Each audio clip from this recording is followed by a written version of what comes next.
जय हिंद साथियों, लक्ष्य द विजन चैनल पर आप सभी का हार्दिक स्वागत व अभिनंदन है। और आज हम लोग विश्व भूगोल के दूसरा क्लास लेकर आए हैं और बहुत शॉर्टकट क्लास है और लगभग आज ही विश्व का भूगोल समाप्त हो जाएगा। फिर अगली वीडियो भारत के भूगोल से होगा, ठीक है ना। तो देखते हैं क्वेश्चन हम लोग।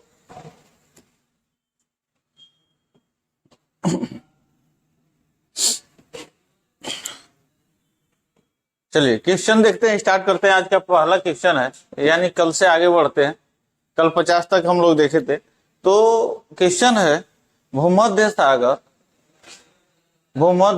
सागर एवं अटलांटिक महासागर को कौन सी जल संधि जोड़ती है? कौन सी जल संधि जोड़ती है, यानी इन दोनों को कौन सी जल संधि जोड़ती है इसमें से? तो देखते हैं, डेविस है, गलत है। बास गलत, मलक्का गलत, जिब्राल्टर होगा। आंसर क्या होगा? जिब्राल्टर होगा, ठीक है ना। ध्यान रखना आप लोग, बहुत बढ़िया क्वेश्चन है, ठीक है। चलिए आगे बढ़ते हैं। स्वेज नहर जोड़ती है, ये तो बहुत ज्यादा क्वेश्चन पूछता है, मोस्ट इंपॉर्टेंट है ये क्वेश्चन, आप लोग ध्यान रखना इस पे, ठीक है ना। बहुत ही ज्यादा ये क्वेश्चन पूछा जाता है, ठीक है ना। स्वेज नहर जोड़ती है, तो लाल याद रखिएगा। क्या जो स्वेज नहर से याद रखना है? लाल और मध्य याद रखिए आप लोग, यानी भूमध्य सागर को लाल सागर से जोड़ती है। किससे जोड़ती है? भूमध्य सागर को लाल सागर से जोड़ती है, यही सही हो जाएगा, ठीक है। चलिए अगला क्वेश्चन है, निम्नलिखित में से कौन सा युग में सुमेलित नहीं है? तो लैब्राडोर सही है, अंगुलहास गर्म सही है, क्यूरोसियो गर्म ये भी सही है, गल्फ स्ट्रीम ठंडी, यानी ठंडी नहीं होगा, ये भी क्या होगा? गर्म जलधारा, ठीक है ना। यानी गल्फ स्ट्रीम क्या होगा? क्वेश्चन के हिसाब से, जो क्वेश्चन के हिसाब से होगा कौन सुमेलित नहीं है, तो गल्फ स्ट्रीम सुमेलित नहीं है, तो यही क्या हो जाएगा? सही हो जाएगा क्वेश्चन के हिसाब से। ध्यान रखिएगा, गल्फ स्ट्रीम यानी गर्म याद रखिएगा। गल्फ स्ट्रीम किससे जुड़ा है? तो गर्म से, ठीक है ना। ध्यान रखना आप लोग। अगला क्वेश्चन है, ज्वार भाटा की उत्पत्ति में किसका प्रभाव अधिक होता है? आप लोगों को पता है, सूर्य और चंद्रमा की आकर्षण शक्तियों के कारण ज्वार भाटा उत्पन्न होता है। सूर्य और चंद्रमा की आकर्षण शक्तियों के कारण ज्वार भाटा उत्पन्न होता है। जैसे मानते हैं ये क्या है? तो सागर या महासागर है, ठीक है ना। तो जब सूर्य या चंद्रमा की आकर्षण शक्ति पड़ता है, सूर्य या चंद्रमा की आकर्षण शक्ति पड़ता है, तो क्या होता है? ये जब पानी ऊपर को उठता है, तो ध्यान दीजिएगा, जब चंद्रमा के, ठीक है ना, ये समझिए चंद्रमा ये सूर्य है, ठीक है। तो जब चंद्रमा की आकर्षण शक्ति या सूर्य की आकर्षण शक्ति के कारण जब ये पानी का स्तर ऊपर को उठता है, लहर, तो इसे क्या कहते हैं? ऊपर को उठते हुए आगे को बढ़ता है, तो इसे क्या कहते हैं? ध्यान रखना आप लोग, इसे ज्वार कहते हैं। क्या कहते हैं? ज्वार कहते हैं, ठीक है ना। लेकिन यही पानी की सतह ऊपर उठ के फिर क्या हो रहा है? नीचे को गिर जा रहा है। नीचे को क्या हो रहा है? गिर जा रहा है। गिर के पीछे को हट रहा है, तो उसे भाटा कहते हैं। क्या कहते हैं? भाटा, यानी ज्वार भाटा जुड़ जाता है। पानी ऊपर उठना, आगे बढ़ना ज्वार कहलाता है। पानी नीचे को फिर गिरना और पीछे को हटना, पानी ऊपर बढ़ना और आगे को, ऊपर उठना और आगे को बढ़ना ज्वार कहलाता है। लेकिन वही पानी नीचे को गिरना और पीछे हटना क्या कहलाता है? भाटा कहलाता है। ऐसे सूर्य के वजह से भी होता है। लेकिन चंद्रमा से जो उत्पन्न होता है ज्वार, वो सूर्य की अपेक्षा अत्यधिक ऊंचा होता है, क्योंकि इनकी आकर्षण शक्ति ज्यादा प्रभाव डालता है। तो इसमें देखते हैं, सूर्य, पृथ्वी, महासागर, चंद्रमा आंसर हो जाएगा। क्या हो जाएगा? चंद्रमा आंसर हो जाएगा, ठीक है ना। याद रखिएगा आप लोग। निम्नलिखित में से कौन सी नदी भ्रंश घाटी से होकर बहती है? अमेजन है, सिंधु है, नर्मदा है? नर्मदा होगा। आंसर क्या होगा? नर्मदा नदी होगा, जो भ्रंश घाटी से होकर बहती है। भ्रंश घाटी किससे? भ्रंश मतलब क्या होता है? खिसकना, धसाव, ठीक है ना। भ्रंश मतलब होता है, ठीक है। अगला है, विश्व का सबसे बड़ा गेहूं उत्पादक देश है। तो ध्यान दीजिएगा, विश्व का सबसे बड़ा गेहूं उत्पादक देश है चीन है। कौन सा है? चीन है। भारत इसमें दूसरे स्थान पे है। भारत कौन स्थान पे? दूसरे स्थान पे। तो पहले नंबर पर कौन सा देश है? चीन है। ठीक है। अगला क्वेश्चन है, विश्व में केले का सबसे ज्यादा उत्पादन कहाँ होता है? विश्व में केले का सबसे ज्यादा उत्पादन कहाँ होता है? तो चीन, पाकिस्तान, भारत, बांग्लादेश। भारत होगा। इसका आंसर क्या होगा? भारत होगा। ठीक है। चलिए अगला क्वेश्चन देखते हैं। अगला क्वेश्चन है कि ब्राजील किसका प्रमुख उत्पादक है? कोको, कॉफी, कपास, तंबाकू। ठीक है। तो इसका आंसर होगा काफी होगा। इसका आंसर क्या होगा? काफी होगा। ठीक है ना, ब्राजील का। ठीक है। चलिए अगला क्वेश्चन है, निम्नलिखित में से कौन सा बंदरगाह काफी पतन के नाम से जाना जाता है? तो कल भी बताए थे आप लोग, जीएस और हिंदी के लिए विकल्प को ढक लेना चाहिए। तो काफी पतन के नाम से ही आ जा रहा है रियो डी जेनेरियो। ऑप्शन में देखते हैं रियो डी जेनेरो। ठीक है ना, यही ऑप्शन क्या हो जाएगा? सही हो जाएगा। आप लोग याद रखिएगा, ये काफी प्रसिद्ध क्वेश्चन है, इससे क्वेश्चन बनता है, काफी चगर बनता है। ठीक है। अगला है, विश्व में चाय का सर्वाधिक उत्पादक किस देश में किया जाता है? तो विश्व में चाय का सर्वाधिक उत्पादक देश कौन सा है? तो पहले नंबर पर कौन है? चीन है। कौन है? चीन है। दूसरे नंबर पर भारत है। और तीसरे नंबर पर जो है ना, उसका इसमें नाम नहीं दिया है, वो हो जाएगा श्रीलंका। कौन हो जाएगा? श्रीलंका हो जाएगा। ठीक है। अब ध्यान दीजिएगा, लेकिन जब क्वेश्चन का रूप थोड़ा चेंज कर दे, ये सर्वाधिक उत्पादन वाला दे रहा है, लेकिन क्वेश्चन का रूप चेंज करके और बोले कि सर्वाधिक निर्यातक वाला देश कौन सा है, तो सर्वाधिक निर्यातक वाला देश पूछे ना, तो श्रीलंका हो जाएगा। यानी निर्यातक में प्रथम स्थान कौन सा है चाय में? तो श्रीलंका प्रथम हो जाएगा। ठीक है ना, याद रखना आप लोग। सर्वाधिक चाय उत्पादन में पहले नंबर पर चीन हो जाएगा, दूसरे नंबर पर भारत हो जाएगा, तीसरे नंबर पर श्रीलंका हो जाएगा। लेकिन पूछ दे क्वेश्चन, इसको चेंज कर दे, पूछ दे कि सर्वाधिक निर्यातक वाला देश कौन सा? सर्वाधिक निर्यात कौन करता है?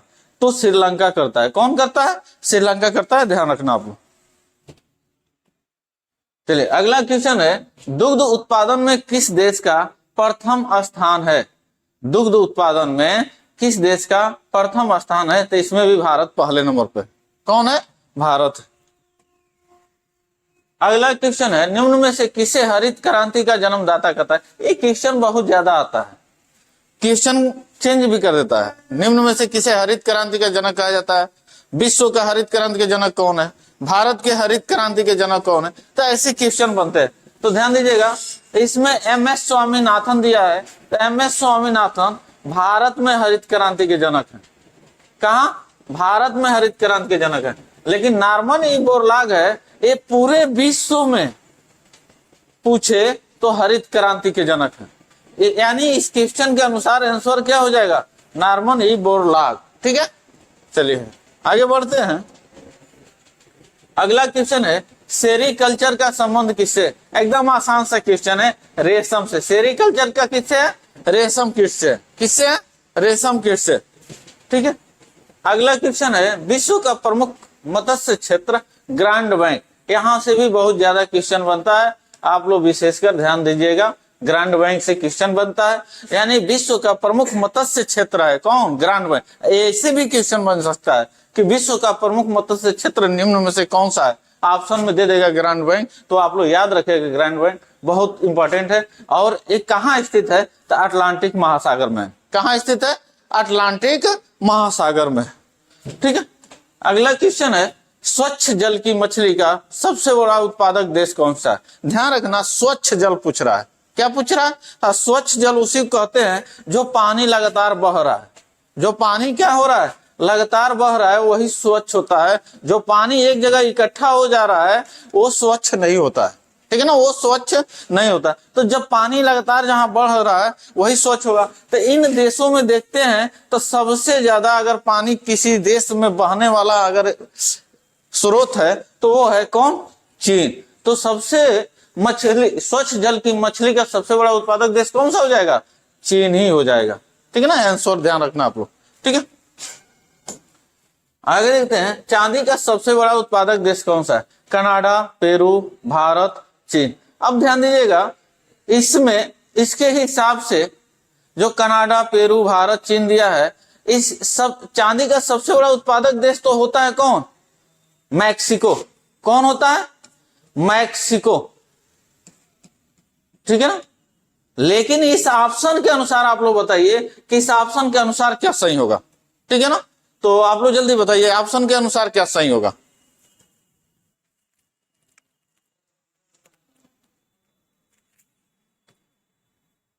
ठीक है, चलिए हम बताते हैं। दो याद रखना आप लोग, थोड़ा एक क्वेश्चन डिस्टर्ब करेगा आप लोगों को, इसलिए कि 2022 तक प्रथम स्थान पे पेरू था, लेकिन 2023 का जब रिपोर्ट आया है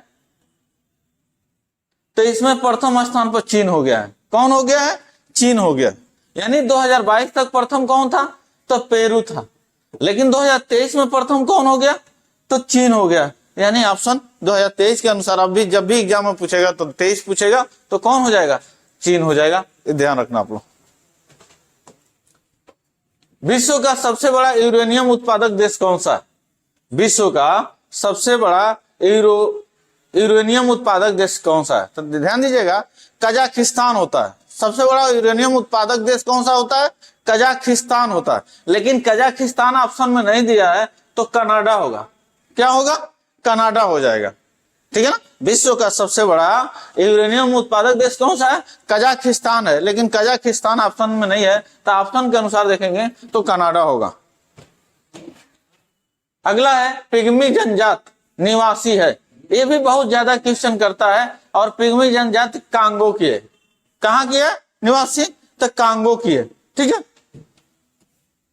अगला है निम्नलिखित में से कौन सा युग में सुमेलित नहीं है? ठीक है ना।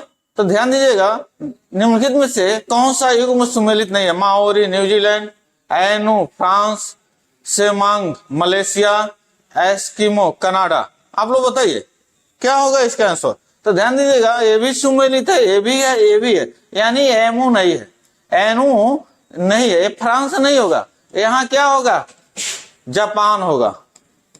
क्या होगा? जापान होगा इसके सामने, यानी यही सुमेलित नहीं है, ठीक है ना। तो ऑप्शन के अनुसार यही किस विकल्प सही हो जाएगा, ठीक है। अगला है जूलू जनजाति कहां पाई जाती है? जूलू जनजाति कहां पाई जाती है? दक्षिण अफ्रीका में पाई जाती है। कहां पाई जाती है? दक्षिण अफ्रीका में जूलू जनजाति पाई जाती है, ठीक है।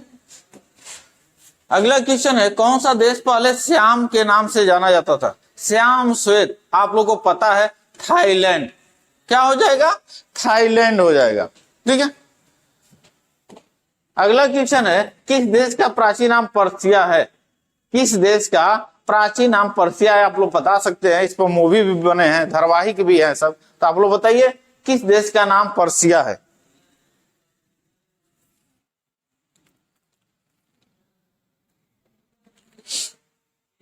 बताइए आप लोग, जल्दी बताइए आंसर। ईरान हो जाएगा। क्या हो जाएगा? ईरान हो जाएगा। किस देश का नाम पर्सिया है? तो ईरान का है।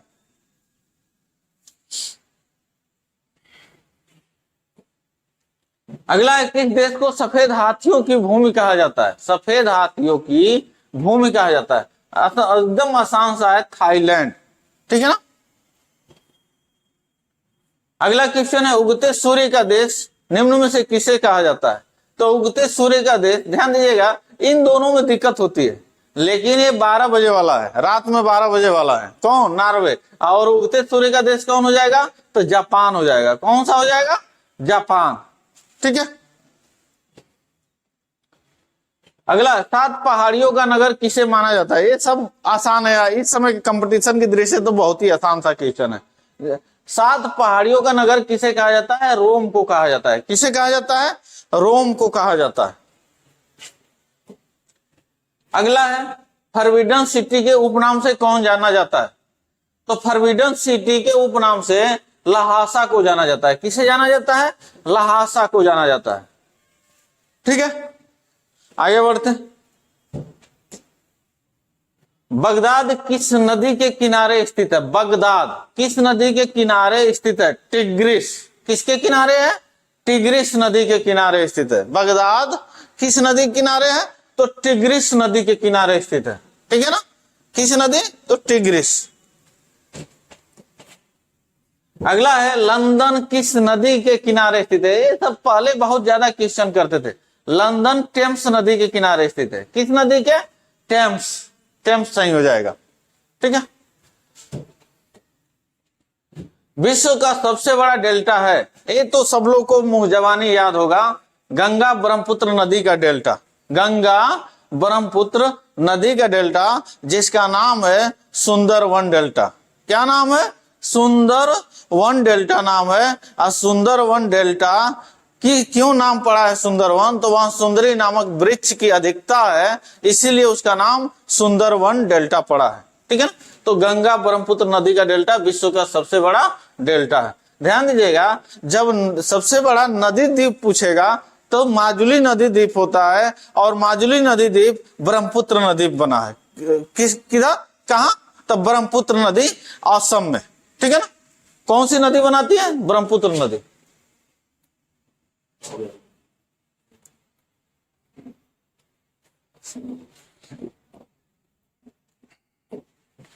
विश्व की सबसे व्यस्त व्यापारिक नदी कौन सी है?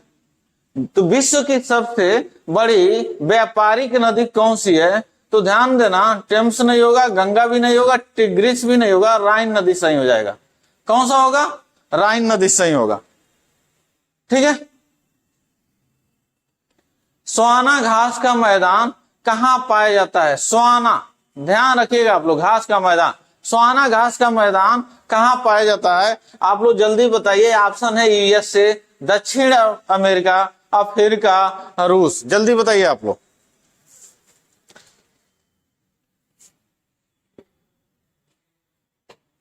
ठीक है, ये इंपॉर्टेंट है, याद रखना आप लोग। इस स्वाना घास का मैदान अफ्रीका, कहां? अफ्रीका में पाया जाता है। निम्नलिखित में से कौन सा युग्म सुमेलित नहीं है? निम्नलिखित में से कौन सा युग्म सुमेलित नहीं है? तो ध्यान दीजिए आप लोग, एक तरफ घास का मैदान है और दूसरे तरफ कहां वो पाए जाते हैं वो दिया है। तो आप लोग पढ़िए, आंसर कमेंट बॉक्स में जल्दी दीजिए।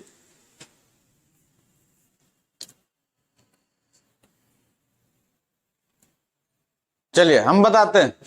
डाउन्स ऑस्ट्रेलिया, इसमें क्या करना है? सुमेलित नहीं है पकड़ना हमको। तो डाउन्स ऑस्ट्रेलिया सही है। पंपास अर्जेंटीना, ये भी सही है। पेरी यूएसए, ये भी सही है। यानी कि लास्ट वाला ऑप्शन स्टेपी भारत में नहीं है, ये तो सीधे सीधे पकड़ में आ जा रहा है। स्टेपी है कहां? तो रूस या तो मध्य एशिया, रूस या मध्य एशिया बोलिए या यूरेशिया बोलिए, वो सही होगा। ठीक है ना। तो याद रखना आप लोग। ठीक है ना। अगला, विश्व का सबसे बड़ा प्रायद्वीप कौन सा है? विश्व का सबसे बड़ा प्रायद्वीप, अगर द्वीप पूछता तो हम लोग इसमें बता देते ग्रीनलैंड, लेकिन क्या पूछ रहा है? प्रायद्वीप पूछ रहा है। तो विश्व का सबसे बड़ा प्रायद्वीप इन तीनों में नहीं। ठीक है ना। तो आंसर क्या हो जाएगा? इनमें से कोई नहीं। क्या होता है? अरबिया होता है। एक अरबिया प्रायद्वीप है, वही विश्व का सबसे बड़ा प्रायद्वीप है। ठीक है। पेट्रोलियम एवं कोयला किन चट्टानों में पाया जाता है? एकदम आसान सा क्वेश्चन है, इसमें कुछ नहीं है। आप लोग कल भी बताए थे, 3 तरह की चट्टानें होती है। कौन कौन चट्टान होती है? आग्नेय, अवसादी, रूपांतरित या कयांतरित। अवसादी को परतदार चट्टान भी कहा जाता है। हमेशा जो भी जीवाश्म पाए जाते हैं वो अवसादी चट्टानों में पाए जाते हैं। कहां पाए जाते हैं? अवसादी चट्टानों में पाए जाते हैं। ध्यान रखिएगा, अवसादी चट्टान को ही परतदार चट्टान भी कहते हैं। क्या कहते हैं? परतदार चट्टान भी कहते हैं, क्योंकि ये परत दर परत जमता है। ठीक है ना। तो इसलिए उसे परतदार चट्टान, जब परत दर परत जमता है, ये अधिकांश नदियों में जब बाढ़ आता है तो अपने तलछटों को काटती है, किनारों को काटती है। बारिश के पानी आता है ऊंचे से नीचे की तरफ, तो ऊंचे वाले भूभाग को काटती है। ठीक है ना। हवा जब बहता है तो जो बलुई रेत होता है उसको ऊपरी टीला होता है उसको भी काट के ले जाके दूसरे जगह रख देता है। तो इस तरह कटाव करके एक जगह से दूसरे जगह अपर्दन करके एक जगह से दूसरे जगह ले जाकर रखना, परत दर परत जमाना, वही परतदार या अवसादी चट्टान होता है। तो जो ये पेट्रोलियम और कोयला होता है ना, वो भी क्या होता है, जीवाश्म है, ठीक है ना। और वो जब दो अपरवेश चट्टानों के बीच में एक परवेश चट्टान पड़ जाता है और उसमें अगर जीवाश्म पाए जाते हैं तो वहीं से ईंधन निकलता है, यानी पेट्रोलियम निकलता है या कोयला निकलता है। तो याद रखिएगा पेट्रोलियम और कोयला, ठीक है ना, जो भी ईंधन का पूछेगा किस प्रकार की चट्टान में पाए जाते हैं तो हमेशा ईंधन का होगा क्या, अवसादी चट्टान। क्या होगा, अवसादी चट्टान, याद रखना आप लोग, ठीक है। अगला है मानचित्र पर वायु दाब की समान स्थिति दर्शाने वाली रेखाएं क्या कहलाती है। वायु दाब की समान स्थिति दर्शाने वाली रेखाएं क्या कहलाती है, तो ध्यान दीजिएगा, ये होगा आइसोबार। क्या होगा, आइसोबार होगा, ठीक है। चलिए अब आज का क्लास यही समाप्त। लगभग विश्व के भूगोल में जो मेन क्वेश्चन थे उसको डाला गया था। अब अगली वीडियो होगा तो भारत के भूगोल से होगा, और आप लोग पूरा वीडियो देख लिए अगर तो जरूर कमेंट करिएगा और लाइक भी करिएगा, साथ ही चैनल को सब्सक्राइब और शेयर भी कर दीजिएगा। जय हिंद सबसे।